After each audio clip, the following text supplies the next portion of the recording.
விடியல் பயணம் திட்டத்திற்காக வரும் நிதியாண்டில் 3600 கோடி ரூபாய் ஒதுக்கப்பட்டுள்ளதாக போக்குவரத்து துறை அமைச்சர் சிவசங்கர் தெரிவித்துள்ளார். சட்டப்பேரவை கூட்டத்தொடரில் போக்குவரத்து துறை மீதான மானிய கோரிக்கை விவாதத்தின் போது பேசிய அத்துறையின் அமைச்சர் சிவசங்கர், விடியல் பயணத்தில் 675 கோடி பெண்கள் பயணித்துள்ளதாக தெரிவித்துள்ளார். மேலும் ஒவ்வொரு பெண்ணிற்கும் இதன் மூலமாக 888 ரூபாய் மிச்சமாகிறது என சுட்டிக்காட்டி பேசினார்.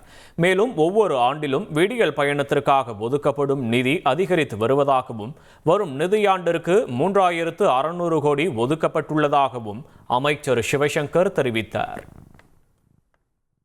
இந்த விடியல் பயணத்தில் பயணம் செய்தவர்கள் 675 கோடியே 98 லட்சம் பேர் பயணம் செய்திருக்கிறார்கள்.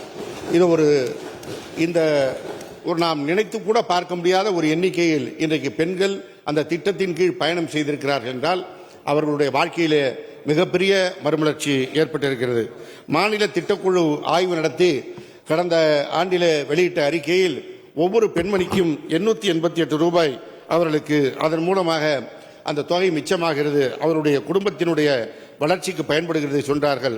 இப்பொழுது கிட்டத்தட்ட 1200 ரூபாய் அவர்களுக்கு மிச்சமாகிறது என்று ஒரு தனியார் நிறுவனத்தின் அந்த கணிப்பு மூலமாக சர்வே மூலமாக சொல்லியிருக்கிறார்கள். இந்த திட்டத்திற்கு மாண்புமிகு முதல்வர் அவர்கள் ஒவ்வொரு ஆண்டும் ஒதுக்குகின்ற நிதி உயர்ந்து கொண்டே செல்கிறது. 2021-22 ஆண்டு 1216 கோடியை ஒதுக்கினார்.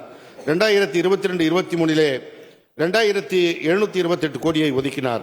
2023-24 3000 கோடியை ஒதுக்கினார். 2024-25 இந்த மார்ச் மாதம் வரை 3215 கோடி இதற்கான நிதி வந்திருக்கிறது. வருகின்ற நிதியாண்டிற்கு 3600 கோடியை ஒதுக்கிறார் நம்முடைய மாண்புமிகு முதலமைச்சர் அவர்கள். செய்திகளை உடனுக்குடன் தெரிந்து கொள்ள உடனே சப்ஸ்கிரைப் பண்ணுங்க.